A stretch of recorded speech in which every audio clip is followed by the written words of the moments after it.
Morning class. Last lecture में हम लोग ने स्टार्ट किए थे कोऑर्डिनेशन कंपाउंड, ठीक है। तो पहले एक क्विक रिवीजन कर लेते हैं कि लास्ट लेक्चर में हम लोग ने क्या क्या पढ़े थे। तो स्टार्टेड विद कोऑर्डिनेशन कंपाउंड, ठीक है।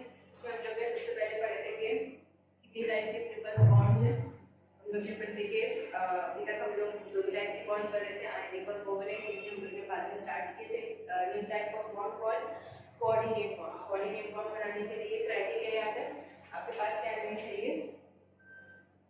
तो कंबाइनिंग क्या बोलोगे आप, कॉन्स्टिट्यूएंट्स, जिसमें एक क्या रहेगी सेंट्रल मेटल, जिसके पास क्या होने चाहिए खाली ऑर्बिटल्स होने चाहिए या एम्प्टी ऑर्बिटल्स होने चाहिए।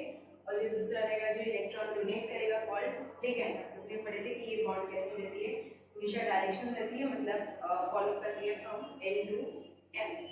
उसके बाद हम लोग ने पढ़े थे कि वो कंपाउंड जिसके अंदर क्या रहेगी, कोई एक भी अंदर कोऑर्डिनेट बॉन्ड मिली तो वो कंपाउंड का आप बोलोगे कोऑर्डिनेशन कंपाउंड। कोऑर्डिनेशन कंपाउंड कैसे रहता है, जिसमें मेटल और लिगैंड के बीच में क्या रहती है, कोऑर्डिनेट बॉन्ड रहती है। और वो बॉन्ड कैसी रहती है, बहुत ज़्यादा स्पेसिफिक रहती है, डायरेक्शन के लिए नेचर में बहुत ज़्यादा स्ट्रॉन्ग रहती है। हम लोग ने कुछ लिगैंड्स के टाइप पढ़े थे, ये याद है आपको। तो मोनोडेंटेट लिगैंड, डेंटेट बॉन्ड हम लोग यूज कर रहे थे किसके लिए, अटैचमेंट, ठीक है। तो मोनोडेंटेट जिसके पास क्या रहती है, only single side of attachment like OH, जिसमें सिर्फ O की साइड से अटैचमेंट हो सकती है। लाइकवाइज हम लोग ने पढ़े थे पॉलीडेंटेट लिगैंड। पॉलीडेंटेट मतलब जिसमें क्या रहेगी, मोर देन वन साइड। हम लोग ने इस एग्जांपल में पढ़े थे EN या इंटरलिंक्ड डायमंड, जिसमें क्या थे, दो NH2 ग्रुप थे बिटवीन CH2 CH2। तो यहाँ पे क्या थी, दो नाइट्रोजन के थ्रू, दो नाइट्रोजन की साइड से अटैचमेंट हो सकती है, इसलिए इसमें आ रहा था बाइडेंटेट लिगैंड। हम लोग ने और पढ़े थे कि पॉलीडेंटेट लिगैंड क्या बनाते हैं, चिलेटेड कॉम्प्लेक्स बनाते हैं, जिसकी वजह से वो रिंग टाइप ऑफ स्ट्रक्चर बनता है जो बहुत ज्यादा स्टेबल रहता है। Third type was ambidentate ligand. इसके पास क्या रहती है, मोर देन वन साइड रहती है अटैचमेंट की, लेकिन एट अ टाइम क्या करता है, कोई भी एक सिंगल साइड से ही अटैचमेंट शो करता है। हम लोग ने इसके एग्जांपल पढ़े थे थायोसाइनाइड, ठीक है, जिसमें S की साइड से और N की साइड से आपके पास क्या है, दो साइड से अटैचमेंट की, लेकिन अगर ये कंपाउंड को या ये जो लिगैंड है इसको अगर अटैचमेंट शो करनी है तो इधर ये क्या करेगा, या तो S के थ्रू जाएगा या तो N के थ्रू जाएगा, वो दैट सेम टाइम पे अटैचमेंट नहीं शो करेगा, ठीक है। ये हम लोग ने पढ़े थे लिगैंड के टाइप। और क्या पढ़े थे, और हम लोग ने पढ़े थे वर्नर्स थ्योरी या वर्नर के पोस्टुलेट। वर्नर के पोस्टुलेट में हम लोग ने पढ़े थे कि जो कोऑर्डिनेशन कंपाउंड है इसकी स्टेबिलिटी बताने वाली पहली थियरी आपके पास वर्नर की थी। वर्नर की थियरी के अकॉर्डिंग हर मेटल की क्या रहती है, दो वैलेंसी रहती है, प्राइमरी वैलेंसी और सेकेंडरी वैलेंसी। प्राइमरी वैलेंसी हम लोग ने पढ़े थे, primary valency is nothing but oxidation state. Oxidation state निकालने के लिए हम लोग ने वो सारे ऑक्सीडेशन स्टेट को ऐड करके फाइंड किए थे, ठीक है। और प्राइमरी वैलेंसी कैसी रहती है, आयोनाइजेबल, मतलब जो इजीली क्या हो सकती है, रिप्लेस हो सकती है। प्लस हम लोग ने एक और बात पढ़ी थी कि प्राइमरी वैलेंसी को डिनोट करने के लिए आपको क्या करनी है, ब्रोकन लाइंस बनानी है। और जो सेकेंडरी वैलेंसी है, secondary valency is nothing but is equals to coordination number. Coordination number किसको बोलते हो आप, the number of ligand directly connected to central metal, जिसको आप क्या बोलोगे, उसका कोऑर्डिनेशन नंबर। तो coordination number is equals to secondary valency, और ये कैसी रहती है, non ionisable.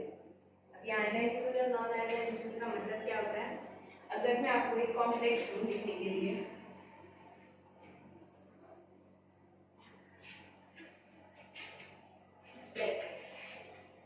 For example K4 FeCl6, ठीक है। हम लोग ने पढ़े थे कि आपका पूरा जो कोऑर्डिनेशन वाला कंपाउंड है उसको हम लोग को कहाँ लिखना रहता है, स्क्वायर ब्रैकेट के अंदर। तो जो भी चीज़ स्क्वायर ब्रैकेट के अंदर है यही क्या है, आपका कोऑर्डिनेशन कंपाउंड है। अब ये कोऑर्डिनेशन कंपाउंड कैसे हो सकते हैं, उसके ऊपर चार्ज हो सकता है, पॉजिटिव चार्ज या नेगेटिव चार्ज। वो जो चार्ज वाला क्या बोलेंगे पार्ट है उसको न्यूट्रलाइज करने के लिए जो एक्स्ट्रा क्या बोलेंगे आप एलिमेंट्स या एक्स्ट्रा जो आयंस इसके ऊपर अटैच होंगे उसको न्यूट्रलाइज करने के लिए, ठीक है। तो मतलब एक फॉर एग्जांपल ये वाला कंपाउंड लेते हैं, फॉर एग्जांपल लेते हैं CONH3 6Cl3। ये दोनों में अगर मैं दोनों को डिसोसिएट करूँ तो मतलब मैं पढ़ते कि डबल सॉल्ट और कोऑर्डिनेशन कंपाउंड में एक मेजर डिफरेंस यही रहता है कि डबल सॉल्ट क्या देते हैं आपको, सारे सिंपल आयंस देते हैं, हमारे जो कोऑर्डिनेशन कंपाउंड है उसमें आपको एक कॉम्प्लेक्स आयन मिलेगा। तो अगर इसको आप क्या करोगे, ब्रेक करोगे या आयोनाइज करोगे तो इसमें क्या होने वाला है, ये तो 3 क्लोराइड आयन मिलेंगे आपको, और ये जो पूरा बड़ा वाला पार्ट है ये आपको क्या देगा, H3 6, इसके ऊपर 3 पॉजिटिव चार्ज है। मतलब ये जो पूरा आपका कोऑर्डिनेशन कंपाउंड है ये क्या शो कर रहा है, पॉजिटिव चार्ज, मतलब ये क्या हो गया, एक कटायनिक कॉम्प्लेक्स। सिमिलरली अगर आप इसको आयनाइज करोगे तो यहाँ से आयनाइजेशन के बाद आपको क्या मिलेगा, 4 यहाँ पे क्या है K आयन, मतलब ये क्या मिलेगा आपको 4K+ मिलेगा। मतलब वो जो बाकी बचा हुआ आपके पास कंपाउंड है, that compound will carry 4 negative charge, ठीक है। अब यहाँ पे ये जो पूरा आपका कोऑर्डिनेशन कंपाउंड है ये नेगेटिव चार्ज कैरी कर रहा है, मतलब ये क्या है, this is an anionic complex. तो अगर आपको समझ में आया होगा, ये आपकी क्या है, सेंट्रल मेटल है, ठीक है। दूसरे वाले केस में Fe इज सेंट्रल मेटल। यहाँ पे ये जो NH3 है, NH3 आपके पास 6 NH3 है, ये 6 इसका कोऑर्डिनेशन कंपाउंड है। लाइकवाइज Fe के केस में 6 साइनाइड है, ये 6 इसका coordination compound, sorry coordination number है। मतलब ये coordination number is equals to secondary valency. ये आपका पूरा क्या बन गया, एक कोऑर्डिनेशन कंपाउंड फॉर्म हो गया। लेकिन ये कोऑर्डिनेशन कंपाउंड फॉर्म होने के टाइम पे यहाँ पे चार्ज क्या है इसके ऊपर, 4 नेगेटिव, और ये केस में क्या चार्ज आएगा, 3 पॉजिटिव। ये चार्ज को न्यूट्रलाइज करने के लिए जो एक्स्ट्रा आयंस उसकी सराउंडिंग में, उसी को आप क्या बोलोगे, उसकी प्राइमरी वैलेंसी। मतलब इन दैट केस ये जो 3Cl के आयंस है यही क्या है, उसकी प्राइमरी वैलेंसी, और फॉर दैट केस यहाँ पे जो 4K+ आयंस है ये 4K क्या है, उसकी प्राइमरी वैलेंसी। हम लोग ने पढ़े थे कि ये कैसे रहते हैं, ये इनर वाला कॉम्प्लेक्स रहेगा और ये कहाँ पे रहेंगे, आउटर में। मतलब अगर मैं ये जो कंपाउंड है CONH3 वाला, इसको अगर इसका डायग्राम फॉर्म करूँ तो जो आपकी सेंट्रल मेटल है CO वो यहाँ पे आएगा। उसके बाद आपके पास क्या है 6NH3, तो ये 6NH3 विल बी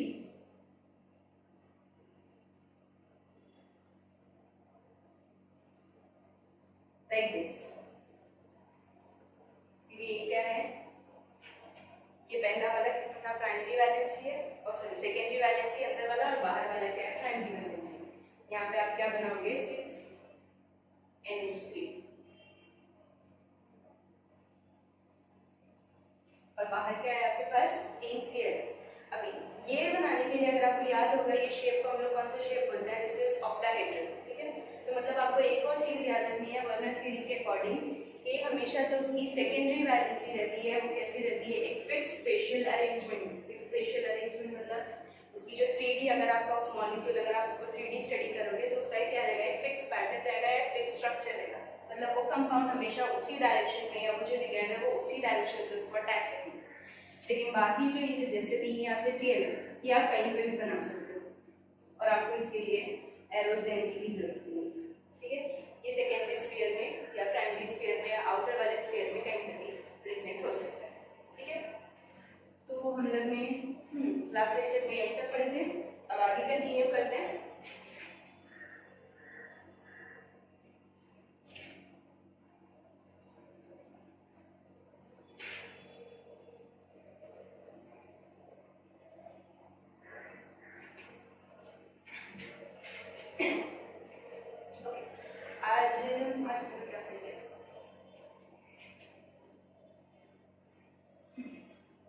हम लोग ने लास्ट लेक्चर में लिगैंड्स की क्लासिफिकेशन किए थे, ये वाले लेक्चर में हम लोग कोऑर्डिनेशन कॉम्प्लेक्सेस की क्लासिफिकेशन करेंगे, ठीक है।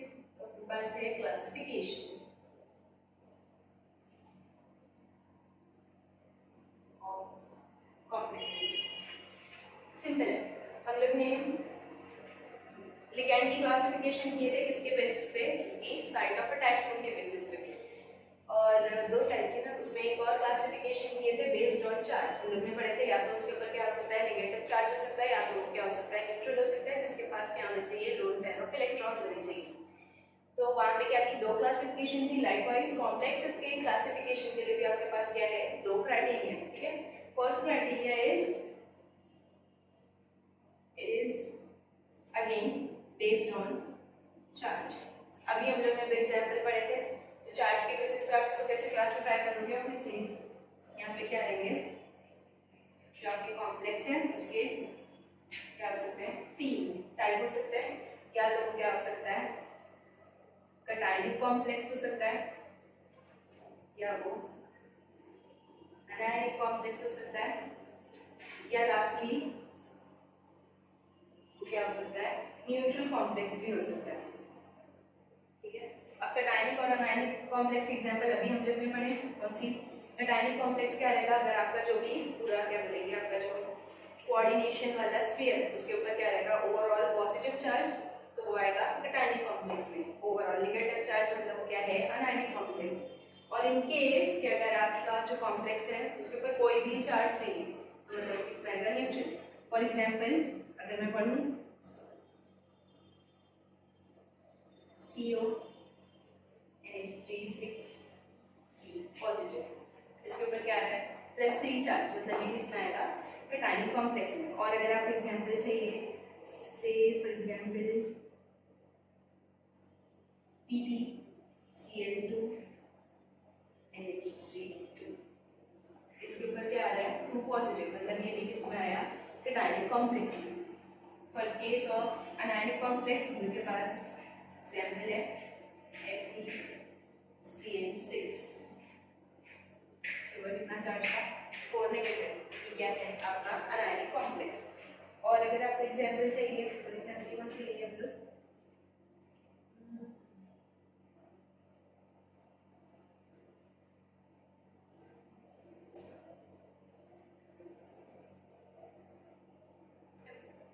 COCl6, इसके ऊपर भी क्या है, 3 नेगेटिव चार्ज, मतलब ये भी किसमें आया, एनायनिक कॉम्प्लेक्स। ओके, उसके बाद कुछ neutral complexes. Neutral complexes for example FeCO5, जिसके ऊपर कोई भी चार्ज नहीं है, किसमें आ रहा है आपका, न्यूट्रल कॉम्प्लेक्स। और फॉर एग्जांपल PbCl2 NH3, ये भी इसके ऊपर कोई भी चार्ज नहीं है, मतलब ये भी क्या है आपका, न्यूट्रल कॉम्प्लेक्स। आपको कंफ्यूज नहीं होना है, देखो ये वाला और ये वाला काफ़ी सिमिलर दिख रहा है, लेकिन यहाँ पे आपके कॉम्प्लेक्स के ऊपर क्या है, चार्ज है, और यहाँ पे कॉम्प्लेक्स के ऊपर चार्ज नहीं है। इसका रीज़न आपको पता होगा, हम लोग ने निकाले थे हर जो आपकी सेंट्रल मेटल है उसका एक ऑक्सीडेशन स्टेट।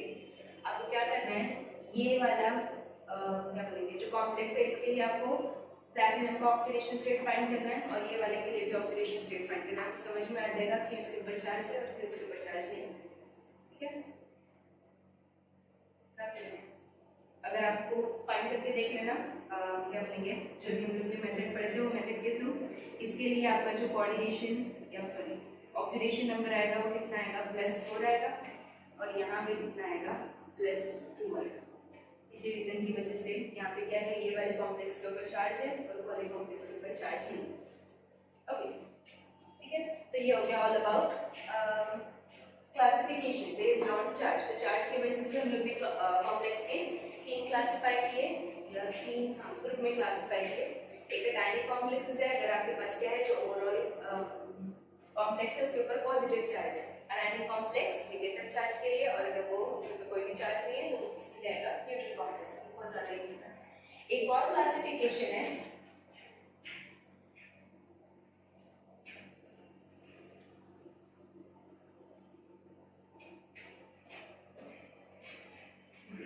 दूसरी classification is based on type of ligand.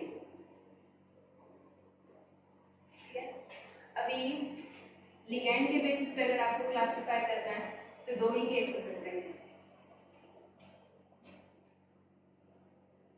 Based on type of ligands. अब वो 2 टाइप कैसे हो सकते हैं, या तो आपकी सेंट्रल मेटल को जितने भी लिगेंड है वो या तो सेम हो सकते हैं या तो डिफरेंट हो सकते हैं। ठीक है, तो अगर वो सेम होगा तो वो क्या होगा, होमो होमोलैक्टिक कॉम्प्लेक्स। होमोलैक्टिक मतलब यहाँ पे जितने भी होमो का वर्ड हम लोग को मालूम है, होमो फॉर सेम। होमोलैक्टिक कॉम्प्लेक्सेस जिसमें क्या रहेंगे, सिमिलर काइंड ऑफ लिगेंड।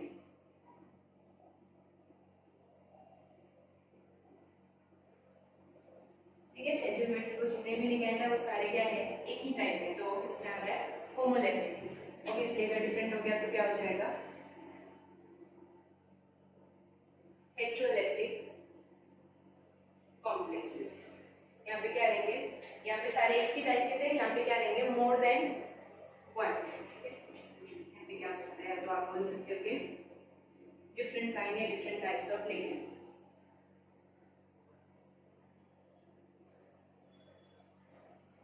अगर आपको एग्जाम्पल चाहिए होमोलैक्टिक एग्जाम्पल, जैसे हम लोग एक एग्जाम्पल पढ़ रहे हैं FeCN6, तो ये क्या है, आपकी लिगेंड है। ठीक है, CN यहाँ पे क्या है 6, कोऑर्डिनेशन नंबर कितना है 6 है, और वो सारे जो 6 लिगेंड है वो कौन से हैं, साइन नंबर है, मतलब ये किस में आ रहा है आपका होमोलैक्टिक कॉम्प्लेक्स में। और दूसरी वाली एग्जाम्पल कौन सी पढ़ रहे थे हम लोग, NH3 6Cl3, तो यहाँ पे अगेन इसका क्या है, कोऑर्डिनेशन नंबर 6 है, और वो सारे 6 लिगेंड कौन से वाले हैं, NH3, मतलब ये भी किस में आया, होमोलैक्टिक कॉम्प्लेक्स। हेटेरो के लिए क्या हो जाएगा, डिफरेंट हो जाएगा। फॉर एग्जांपल अभी पढ़े PdCl2 NH3, तो यहाँ पे Pd का कोऑर्डिनेशन नंबर कितना है, दिस 2 एंड दिस 2, मतलब कितना हो गया, यहाँ पे coordination number is 4। Out of 4 आपके पास दो क्या है, क्लोराइड आयंस है, और दो क्या है, अमाइन वाला नंबर, मतलब यहाँ पे क्या है, दो डिफरेंट टाइप ऑफ लिगेंड है, मतलब ये किसमें आ रहा है, हेटेरोलैक्टिक कॉम्प्लेक्सेस। सिंपल है, ओके। तो हम लोग ने क्या किया, क्लासिफिकेशन की है कॉम्प्लेक्सेस की। तो क्लासिफिकेशन के लिए आपके पास क्या है, दो criteria, based on charge, charge के बेसिस पे हो सकता है कैटायनिक, एनायनिक या neutral. Likewise based on type of ligand, तो टाइप ऑफ लिगेंड या तो अगर सिमिलर होगा तो होमो होगा, और अगर डिफरेंट होगा तो हेटेरोलैक्टिक कॉम्प्लेक्सेस। सिंपल है, ओके। अभी तक बहुत इजी चैप्टर है, ठीक है। एक आपको इसके आगे थोड़ा सा टफ वाली चीज पढ़नी है, IUPAC।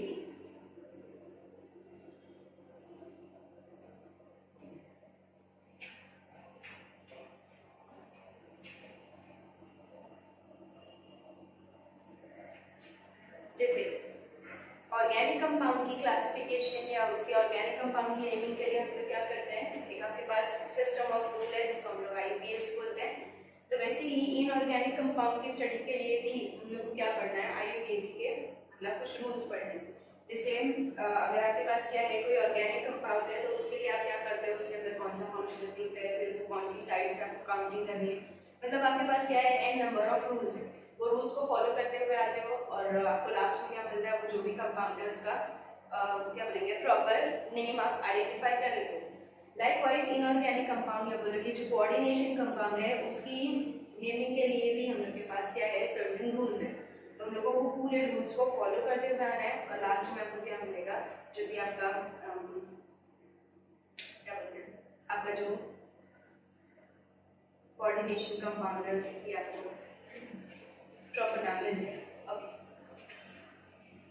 तो हम लोग को कुछ रूल्स याद है, ठीक है। तो रूल नंबर 1, सबसे बेसिक रूल, हम लोग को क्या करना है, आपको जो कोऑर्डिनेशन कंपाउंड दिया हुआ है, वो कोऑर्डिनेशन कंपाउंड में जो भी चीज पहले लिखी होगी उसका नाम भी पहले ही आएगा, ठीक है।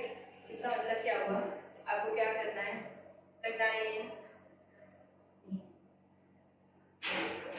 ठीक है, पहले जो भी चीज लिखी हुई है वो कैटायन, ये पक्की बात है, ठीक है।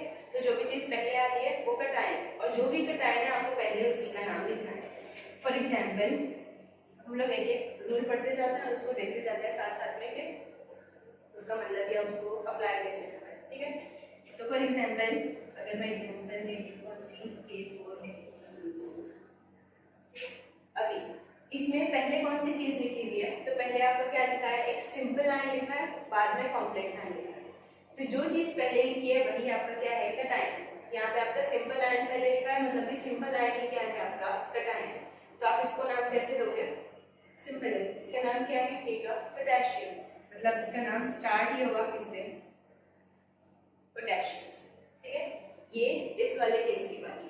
फॉर एग्जाम्पल दूसरा वाला CONH3 6Cl3, ये केस में आपको पहले केस का पहले क्या लिखा होगा, पहले आपका क्या लिखा है, एक कॉम्प्लेक्स आयन लिखा है, मतलब ये वाले एग्जाम्पल में सिंपल आयन पहले था, मतलब सिंपल आयन क्या था, पॉजिटिव था।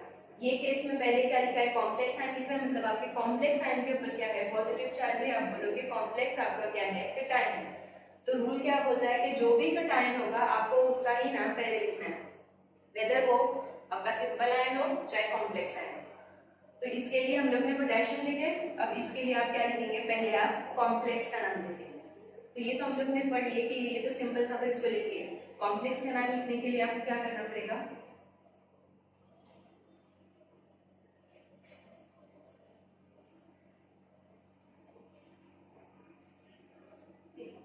अगर आपको क्या करना है, कॉम्प्लेक्स का नाम लिखना है, तो आप क्या पहले करोगे, स्टार्ट करोगे लिगेंड से, start with ligand, then go for network, ठीक है। अब ये आपने बोले कि कॉम्प्लेक्स की नेमिंग के लिए, अब कॉम्प्लेक्स फिर से यहाँ पे मेंशन नहीं किया हुआ है कि वो कैटायनिक कॉम्प्लेक्स होगा या एनायनिक कॉम्प्लेक्स होगा, जो भी कॉम्प्लेक्स होगा आपको क्या करना है, पहले लिगेंड का नाम लिखना है और उसके बाद ही मेटल का नाम लिखना है, ठीक है। तो अगर अच्छा एक और चीज, ठीक है, पहले ये वाली एग्जांपल लिखते हैं, ठीक है। यहाँ पे अगर मैं ये जो आपका पूरा कॉम्प्लेक्स है CONH3 6, इसको अगर मुझे इसकी नेमिंग करनी है, तो यहाँ पे क्या है, 6 आपके अमोनिया है, ठीक है। हम लोग को रूल क्या बोल रहा है कि आपको लिगेंड से स्टार्ट करना है और उसके बाद मेटल पे जाना है। तो लिगेंड आपका क्या है, NH3 अमोनिया, तो हम लोग इसको स्टार्ट भी करेंगे किससे, अमोनिया से। लेकिन IUPAC रूल लिखने के लिए या IUPAC के लिए आपके जितने भी क्या बोलेंगे आप लिगेंड्स है, वो लिगेंड्स में थोड़ी सी उसका जो नाम है उसमें थोड़ा सा आपको क्या करना है, मॉडिफिकेशन करनी है। अब इसका मतलब क्या हुआ, आपके जितने भी अनाइंस या ठीक है जितने भी लिगेंड्स आएंगे जो खत्म हो रहे हैं या एंड हो रहे हैं किससे, IDE से, आपको उसको O से एंड करना है। अब इसका मतलब क्या हुआ,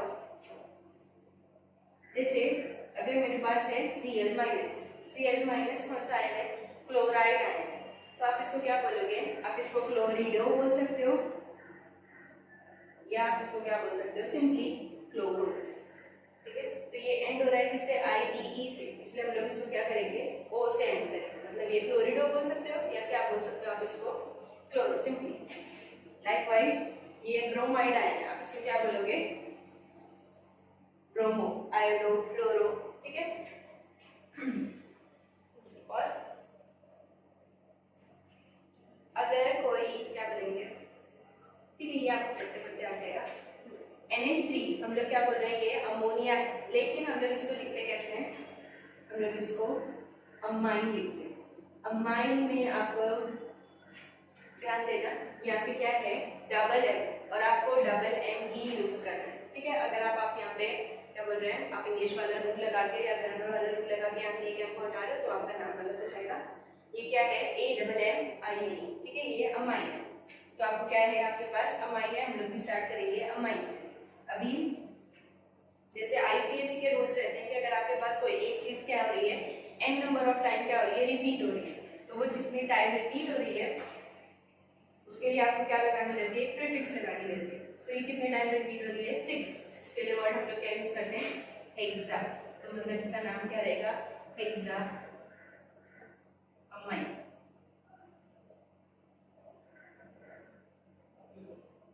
देखो यहाँ पे हेक्सा का A और अमाइन का A, आपको ये दोनों वाले A यहाँ पे मेंशन करने हैं, आप यहाँ से A को हटा नहीं सकते, ठीक है।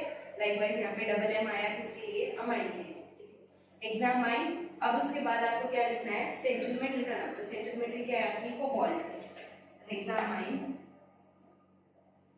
कोबाल्ट। एक और चीज आपको याद रखनी है कि अब स्टार्ट से लेके एंड तक आपने एक बार नाम को शुरू कर दिया, आप उसके बीच में कहीं पे भी कॉमा नहीं डालोगे, कहीं पे भी क्या बोलेंगे आप स्पेस नहीं दोगे, वो पूरा नाम कैसे आएगा, कंटिन्यूएशन में होता जाएगा।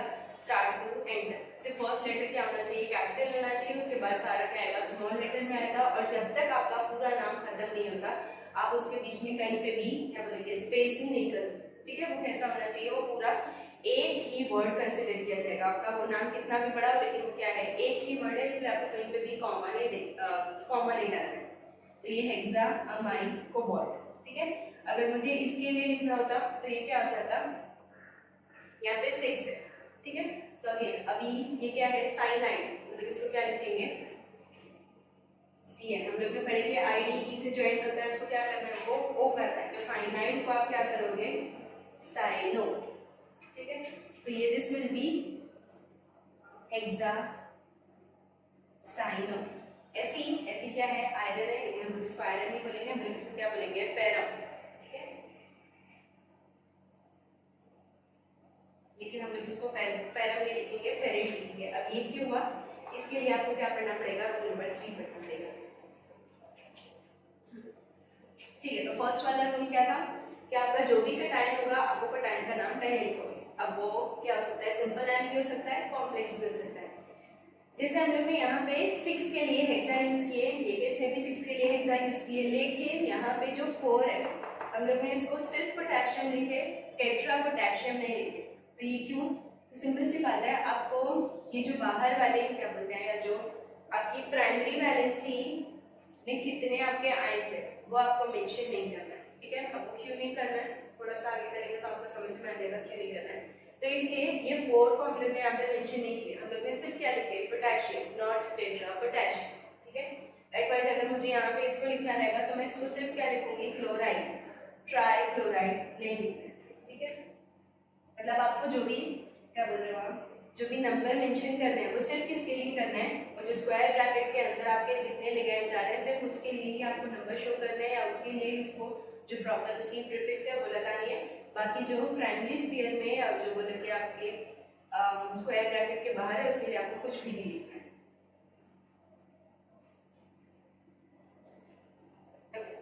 तो हम लोग ने पढ़े 2 रूल। फर्स्ट वाला था कि जो भी कटायन है उसका नाम पहले लिखना है, और उसके बाद सेकंड वाला रूल पढ़े कि आपको अगर कॉम्प्लेक्स का नाम लिखना है तो कॉम्प्लेक्स में आपको क्या करना है, पहले लिगेंड का नाम लिखना है और उसके बाद उसको जो मेटल है उसका नाम लिखना है। थर्ड रूल, नंबर 3,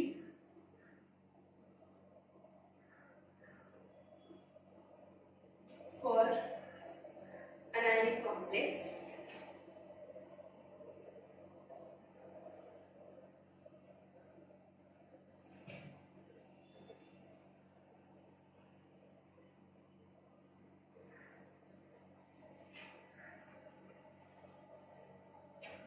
आपको क्या करना है, ये अभी देखो ये जो थर्ड वाला रूल है ये सिर्फ किसके लिए है, अनायनिक कॉम्प्लेक्सेस के लिए।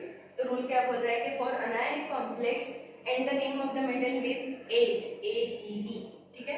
तो जैसे अभी हम लोग ने एग्जांपल पढ़े कौन सी, K4 FeCl6। हम लोग को मालूम है जो चीज पहले आती है वो कटायन है, मतलब ये K क्या है आपका कटायन, मतलब ये जो पूरा वाला जो क्या बोलेंगे कॉम्प्लेक्स बचा इसके ऊपर चार्ज कौन सा आएगा, नेगेटिव आएगा, मतलब ये अनायनिक कॉम्प्लेक्स है। स्टार्ट करेंगे, इसका नाम इज पोटेशियम। अब कॉम्प्लेक्स लिखने के लिए रूल नंबर 2 क्या था कि पहले लिगेंड और उसके बाद मेटल। तो लिगेंड क्या है आपका, हेक्सासाइनो, ये क्या था, फेरम, ठीक है। लेकिन क्योंकि ये क्या है, एक अनायनिक कॉम्प्लेक्स है, तो रूल बोल रहा है कि अनायनिक कॉम्प्लेक्स को आपको लिखने के लिए क्या करना पड़ेगा, जो भी उसका नाम है उसको एंड करना रहेगा किससे, 8 से, मतलब ये फेरम से क्या हो जाएगा, फेरेट, क्लियर है, ठीक है, सिंपल था। तो पोटेशियम हेक्सासाइनो फेरेट। अब ये ADE सिर्फ आपको किसके लिए लगाना है, अनायनिक कॉम्प्लेक्स के लिए। अगर एक और एग्जांपल पढ़े हम लोग ने, और एग्जांपल कौन सी लेंगे,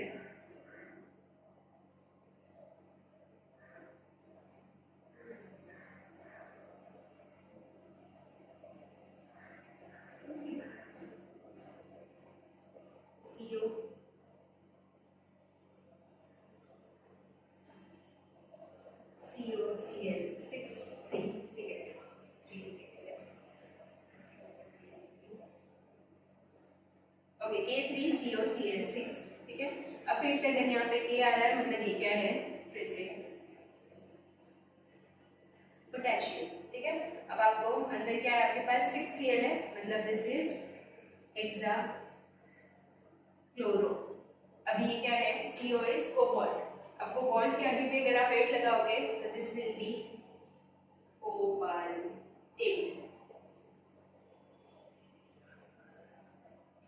ठीक है, तो नाम क्या है आपका, पोटेशियम हेक्साक्लोरोकोबाल्टेट।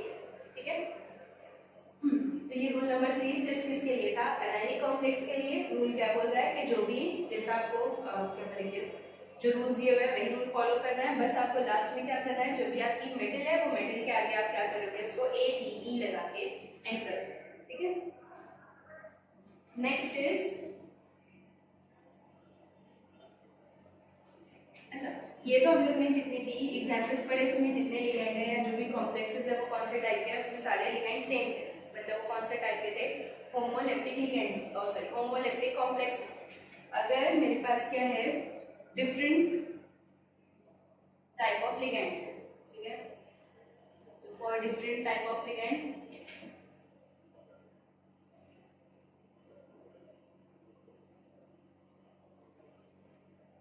जैसे ऑर्गेनिक में हम लोग करते हैं कि अगर आपके पास क्या है एक से ज्यादा सब्स्टिट्यूएंट है तो उसके लिए हम लोग क्या फॉलो करते हैं, अल्फाबेटिकल ऑर्डर। लाइकवाइज यहाँ पे भी हम अगर आपके पास क्या है एक से ज्यादा टाइप के लिगेंड्स हैं तो आप क्या करोगे, फॉलो करोगे alphabetical order.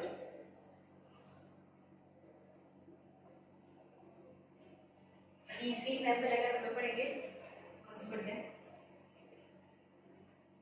CO NH3 4 Cl2 Cl। ठीक है, अभी ये आपको क्या दिख रहा है, ये कैटायनिक है या एनायनिक है, तो हम लोग को दिख रहा है कि यहाँ पे पहले आपको कॉम्प्लेक्स लिखा हुआ है, मतलब ये क्या है, एक कैटायनिक कॉम्प्लेक्स है। तो रूल के अकॉर्डिंग जो चीज पहले है उसका नाम भी पहले, मतलब आपको पहले कॉम्प्लेक्स का नाम लिखना है। कॉम्प्लेक्स के नाम लिखने के लिए हम लोग को पहले लिगेंड से स्टार्ट करना है। अब यहाँ पे लिगेंड आपकी क्या है, दो टाइप की है, अमाइन है और क्लोरो है। तो ऑब्वियसली अल्फाबेटिकल ऑर्डर में आप क्या लिखोगे, पहले अमाइन से स्टार्ट करोगे।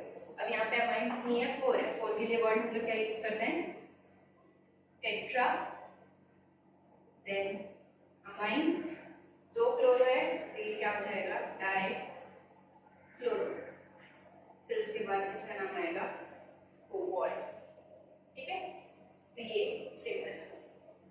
आपको क्या करना है, कहीं पे भी बीच में स्पेस नहीं यूज करना है। अब ये कैटायनिक कॉम्प्लेक्स है इसलिए इसके लास्ट में 8 नहीं आएगा। इन केस अगर ये क्या होता है, अनायनिक कॉम्प्लेक्स होता है, इसके लास्ट में क्या आता है, ADE से आप इसको एंड कर देते। ठीक है, तो ये भी हो गया कि for different type of ligand आपको क्या करना है, फॉलो करना है alphabetical order. Simple. Next rule number 5, हम लोग ने क्या किया, जो भी आपकी हम लोग ने बोले जो बाहर आपके प्राइमरी स्फीयर में जितने भी आयंस है उसको आपको नंबरिंग नहीं करनी, तो आपको पता कैसे चलेगा कि उसकी करेक्ट नंबरिंग होनी क्या चाहिए। तो इसलिए हम लोग क्या करेंगे, लास्ट में लिखेंगे oxidation number of central metal. पूरा नाम लिखने के बाद, या पूरा नाम नहीं, जहाँ पे भी आप क्या करोगे, आपका जो मेटल है वो मेटल का नाम आ रहा है, ठीक है, वो मेटल के नाम के आगे आपको क्या मेंशन करना है, उसका ऑक्सीडेशन नंबर। और ये oxidation number must be in Roman. आपको क्या करना है, रोमन नंबर यूज करना है और उसको किस में लिखना है, पैरेंथेसिस या जिसको आप क्या बोलते हो ब्रैकेट्स में लिखना है। और फिर से आपको दोनों के बीच में स्पेस नहीं यूज करना है। ठीक है, अभी जितने भी एग्जाम्पल हम लोग ने लिखे थे वो सारे एग्जाम्पल के लिए हम लोग ऑक्सीडेशन नंबर फाइंड कर लेते हैं तो इजी हो जाएगा। ठीक है, कैसे करेंगे, याद है आपको ऑक्सीडेशन नंबर कैसे निकालते हैं। आपको क्या करना है, जितने भी आपके पास लिगेंड्स है या जितनी भी अटैचमेंट है सबका आपको क्या करना है, ऑक्सीडेशन नंबर ऐड करना है और sum will be equal to the charge of the molecule. ठीक है,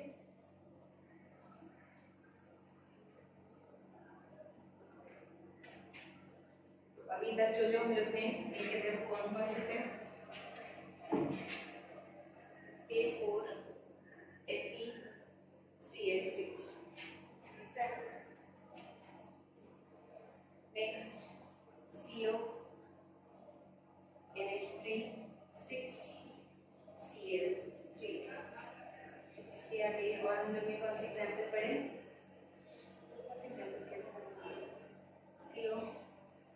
NH3 4Cl2 Cl।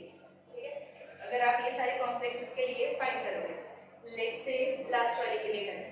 ठीक है, तो लास्ट वाले में आपको फाइंड किसका करना है, CO का। लेट CO का कितना है, X प्लस अमाइन। याद है अमाइन के लिए हम लोगों ने पढ़े थे ये क्या है, न्यूट्रल लिगैंड है, इसलिए इसका ऑक्सीडेशन नंबर इज 0। अब 0 को मल्टीप्लाई करोगे 4 से, ऑब्वियसली यू विल गेट 0। ठीक है, देन कम क्लोरीन। आपके पास कितने क्लोराइड आयंस है, ये 2 और ये 1, 3 क्लोरीन है। हम लोग को पता है कि एक क्लोरीन के लिए चार्ज कितना रहता है, -1, लेकिन वो 3 है, इसलिए आप क्या करोगे, उसको मल्टीप्लाई करोगे 3 से, is equals to charge is 0। तो x minus 3 is equals to 0, x is equals to plus 3। ठीक है, इसका नाम अभी हम लोग ने लिखे थे, क्या लिखे थे, टेट्रा अमाइन डाई फ्लोरो कोबाल्ट। ठीक है, अब इसके आगे आपको क्या लिखना है, ये कोबाल्ट का ऑक्सीडेशन नंबर मेंशन करना है। इसका ऑक्सीडेशन नंबर कितना आया, +3। ये 3 को आप किसमें लिखोगे, रोमन में लिखोगे विद इन पैरेंथेसिस या ब्रैकेट 1 2 3। ठीक है, 3 ये आ गया। अब इसके आगे क्या है, क्लोरीन है, तो ये क्या होगा, ऑब्वियसली वो नेगेटिव चार्ज है, मतलब वो किसमें आएगा, क्लोराइड। देखो बाहर जो भी चीज आएगी उसको आपको वैसे ही मेंशन करना है, सिर्फ ये क्लोरीन अंदर है, या आप बोलोगे वो क्या बोलेंगे, हाँ उसके साथ लिगैंड के फॉर्म में अटैचमेंट शो कर रहा है, तो ही आपको क्या करना है, इसको क्लोरो वर्ड यूज करना है। एल्स वो बाहर है तो वो क्या रहेगा, वो क्लोराइड ही रहेगा। ठीक है, अगर फर्स्ट वाले उसके ऊपर वाले के लिए शो किए। ठीक है, तो इसके लिए कितनी अगर आप फाइंड करोगे तो यहाँ पे ऑक्सीडेशन नंबर इसका कितना आएगा, +3। उसके लिए नाम क्या आ जाएगा, उसके लिए नाम will be hexa amine cobalt again 3 chloride. ठीक है, इसके ऊपर वाले इसके लिए अगर फाइंड करेंगे आप तो Fe का ऑक्सीडेशन स्टेट आएगा +2। आप लोग फाइंड करके देख लेना। ठीक है, तो इसका ऑक्सीडेशन स्टेट कितना आने वाला है, +2। इसके लिए नाम आप कैसे लिखोगे, अब वो क्या है, एक अनायनिक कॉम्प्लेक्स है, हम लोग को स्टार्ट किससे करना है, पोटेशियम से। पोटेशियम के आगे 4 है, लेकिन वो 4 हम लोग मेंशन नहीं करने वाले, तो उसका नाम क्या हो जाएगा, पोटेशियम हेक्सासाइनो। वो क्या है, अनायनिक है, इसलिए उसको क्या लिखना है आपको, फेरेट, और उसके आगे ऑक्सीडेशन नंबर। ठीक है, तो ये क्या है, आपका पूरा एक वर्ड है, इसलिए आप क्या करोगे, स्टार्ट टू एंड तक कहीं पे भी यहाँ पे स्पेस नहीं दोगे। आपको सिर्फ क्या करना है, फर्स्ट लेटर को कैपिटल करना है, बाकी सारे स्मॉल लेटर। सिंपल था। हम लोग ने अभी तक कितने रूल्स पढ़े थे, अच्छा हाँ, हम लोग ने ये सारे किसके लिए पढ़े, ये मोनोडेंटेड लिगैंड के लिए पढ़े, लेकिन अपने पास क्या है, पॉलीडेंटेड लिगैंड भी है, जो कि आप बनाते हैं चिलेटेड कॉम्प्लेक्स बनाते हैं। तो अगर आपके पास कोई पॉलीडेंटेड लिगैंड आ रहा है तो उसके लिए आप कैसे लिखोगे, नीचे भी जो आपको सिलेबस में आएगा वो सिर्फ जो पॉलीडेंटेड में आएगा वो एक ही नाम आएगा, EN। आपको याद रखना है, EN is for ethylene diamine.